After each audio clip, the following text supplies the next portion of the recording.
Hello everyone, welcome to Navrit classes. And today we are going to start chapter 1 of class 10th science that is chemical reaction and equations. ये quick revision video होगा जो कि हम 10 minutes में complete कर लेंगे. जब दो या दो से ज़्यादा सब्सटेंसेस आपस में रिएक्ट करके कुछ नया सब्सटेंस बनाते हैं तो इस प्रोसेस को हम केमिकल रिएक्शन कहते हैं. सो बेसिकली पुरानी चीज़ें मिलकर जब नई चीज़ बनाती हैं तो उसे हम केमिकल रिएक्शन बोलेंगे. ठीक है, इसका एक बहुत ही सिंपल एग्जांपल है that is iron plus oxygen plus water की जब लोहा ऑक्सीजन से और वाटर से रिएक्ट कर जाता है तो वो रस्ट बना देता है. ठीक है, उसके बाद हम बात करते हैं कि अब हमें पता कैसे चलेगा कि केमिकल रिएक्शन हुआ है. जब केमिकल रिएक्शन होता है ना तो उसके हमें कुछ साइंस मिलते हैं जैसे कि गैस का रिलीज़ होना, कलर चेंज होना, टेम्परेचर चेंज होना, हीट निकलना या अब्सॉर्ब होना, प्रेसिपिटेशन फॉर्मेशन. ये जो क्वेश्चन है डायरेक्ट आपको बोर्ड पूछ सकता है. इसको अच्छे तरीके से कर लिएगा. उसके बाद हम बात करते हैं रिएक्टेंट्स एंड प्रोडक्ट्स की. रिएक्टेंट्स एंड प्रोडक्ट्स क्या होते हैं? जो सब्सटेंसेस रिएक्शन के स्टार्टिंग में होते हैं वो रिएक्टेंट्स होते हैं और जो सब्सटेंसेस रिएक्शन के एंड में होते हैं वो प्रोडक्ट्स होते हैं. बहुत बेसिक चीज़ है कि जैसे केमिकल इक्वेशन है तो जो उसके लेफ़्ट साइड होता है वो रिएक्टेंट होता है और जैसे जिससे रिएक्ट करके वो बने हैं वो रिएक्टेंट है और जो हमें रिज़ल्ट मिला है, आउटकम मिला है, ठीक है, जो राइट साइड है केमिकल इक्वेशन के वो प्रोडक्ट होता है. For example magnesium plus oxygen they reacts to form magnesium oxide. ठीक है, तो इसमें जो मैग्नीशियम और ऑक्सीजन है ये रिएक्टेंट्स हैं. ये जो हमारा एरो के लेफ़्ट साइड है, ठीक है, और जो एरो के राइट साइड है जो हमारा रिज़ल्ट है दैट इज़ मैग्नीशियम ऑक्साइड, वो क्या है? प्रोडक्ट है. जो वो एक केमिकल रिएक्शन है ना इसको हम शॉर्ट फॉर्म में लिखते हैं और जो हम जिस तरीके से इसको शॉर्ट फॉर्म में लिखते हैं उसको हम केमिकल इक्वेशन कहते हैं. ठीक है, जैसे वर्ड्स में अगर हम लिखते हैं तो ये बनता है मैग्नीशियम प्लस ऑक्सीजन. ठीक है, and it gives us magnesium oxide. But अगर हम इसको सिम्बल्स में लिखने हैं तो कैसे बन रहा है? Mg plus O2. ठीक है, they both reacts to give MgO. ठीक है, इस तरीके से. बेसिकली इसको हम जब वर्ड्स से सिम्बल्स में लिखते हैं तो उसको हम केमिकल इक्वेशन कहते हैं. Next is very important that is balanced chemical equation और इसमें से क्वेश्चन आएगा ही आएगा. जिस इक्वेशन में रिएक्टेंट्स के एटम्स और प्रोडक्ट के एटम्स इक्वल होते हैं उन्हें बैलेंस्ड केमिकल इक्वेशन कहते हैं. यहाँ पर ना ही मास क्रिएट हुआ है ना ही डिस्ट्रॉय हुआ है. ठीक है, यहाँ पर मैंने आपको एक एग्जांपल दिया है अनबैलेंस्ड इक्वेशन का. अब देखते हैं कि ये अनबैलेंस्ड कैसे थी और हमने इसको बैलेंस कैसे करा. ये अनबैलेंस इसलिए है क्योंकि इसमें आप रिएक्टेंट्स देखिए, मैग्नीशियम का एक एटम है और ऑक्सीजन के दो एटम्स हैं और जब ये रिएक्ट करके मैग्नीशियम ऑक्साइड बनाते हैं तो मैग्नीशियम का भी एक एटम है और यहाँ पर जो ऑक्साइड बना है उसका भी एक एटम है. तो मतलब कि अब इधर रिएक्टेंट्स के कितने एटम्स हो गए? 3. ठीक है, लेकिन प्रोडक्ट के कितने हो गए?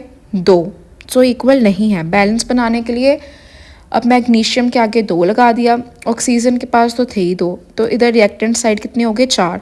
और जब हमने MgO के आगे 2 लगा दिया तो 2 मैग्नीशियम के हो गए, 2 ऑक्साइड के हो गए, तो 4 बन गए. ठीक है, इट मीन्स कि यहाँ पर रिएक्टेंट्स और प्रोडक्ट्स के 4 एटम्स इक्वल हो गए हैं. ठीक है, अब टाइप्स में सबसे पहले हम पढ़ते हैं कॉम्बिनेशन रिएक्शन. जब 2 या 2 से ज़्यादा सब्सटेंसेस मिलकर एक ही प्रोडक्ट बनाते हैं तो उसको हम कॉम्बिनेशन रिएक्शन कहते हैं.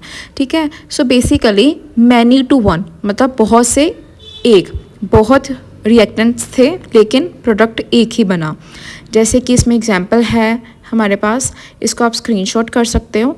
ठीक है, और इस इक्वेशन को आप याद कर लेना क्योंकि डेफिनेशन में जैसे भी आता है आपको ये लिख कर आना पड़ेगा. Okay, no next is decomposition reaction. ये कॉम्बिनेशन रिएक्शन का उल्टा है, ये 1 to many है. इसमें क्या होगा? जब एक कंपाउंड टूटकर 2 या 2 से ज़्यादा सब्सटेंसेस बनाते हैं ना तो उसको हम डीकम्पोजिशन रिएक्शन कहते हैं. ठीक है, इसका भी आप ये जो इक्वेशन है इसको याद कर लेना, बार बार लिखोगे तो आपको याद हो जाएगी. उसके बाद डिस्प्लेसमेंट रिएक्शन है. इसमें जब ज़्यादा रिएक्टिव एलिमेंट्स होते हैं, ठीक है, तो वो कम रिएक्टिव एलिमेंट को ना कंपाउंड से बाहर निकाल देते हैं. मैंने आपको यहाँ पर एग्जांपल दिया, उसमें जिंक ने कॉपर को रिप्लेस कर दिया. What does it mean? It means कि जो जिंक था वो ज़्यादा रिएक्टिव एलिमेंट था और जो कॉपर था वो कम रिएक्टिव था.